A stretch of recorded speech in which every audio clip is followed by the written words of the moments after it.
Good evening. আপনারা দেখছেন প্রথম শ্রেণীর আমার বইয়ের দ্বিতীয় পর্ব। আজ আমরা পড়ব 208 পাতা। 208 পাতায় সকাল বিকেল। গল্পটির নাম হচ্ছে সকাল বিকেল। এখন আমরা পড়ব সকাল বিকেল, ঠিক আছে? আমি বলবো, সব আমার সঙ্গে সঙ্গে আস্তে আস্তে বলবে, কেউ জোরে বলবে না, আস্তে আস্তে কথা কিন্তু কেউ বলবে না। সকালের আকাশ ঝলমল করছে,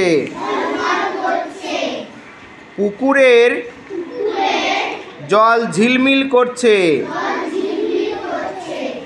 রোদ পড়ে বালি ঝিকমিক করছে, মাঠে হৈ হৈ করছে সবাই, আজ মেলা বসবে, মেলায় খুব ধুমধাম হবে, ঘড়িতে ঢং ঢং করে 10টা বাজলো,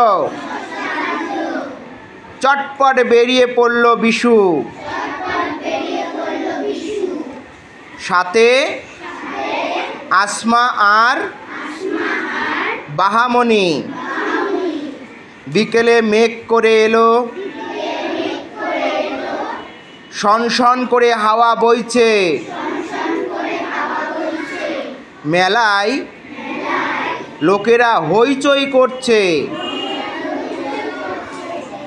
একটা বড় গাছ মরমর করে পড়ে গেল, টুপটাপ জল পড়ছে আকাশ থেকে, একটু পরেই ঝমঝমিয়ে নামলো, ধূপধাপ তাল পড়ছে বিলের ধারে, করকর করে বাজ পড়ছে, চটপট বাড়ি ফিরতে হবে, দূরে রেল যাচ্ছে কু ঝিকঝিক। দেখো বলছে সকাল আর বিকেল, এই সকাল বর্ষাকাল, একটা সময়টা কী বলতে বলছে, অনেকটা বর্ষাকালের সময়। যেমন হঠাৎ করে আকাশ দেখো ঝলমল করছে, পুকুরের জল ঝিলমিল করছে, রোদ ঝিকমিক করছে, কিন্তু হঠাৎই আকাশ কালো হয়ে গেল, হ্যাঁ, ঝমঝম করে বৃষ্টি চলে এলো, বাজ পড়তে লাগলো।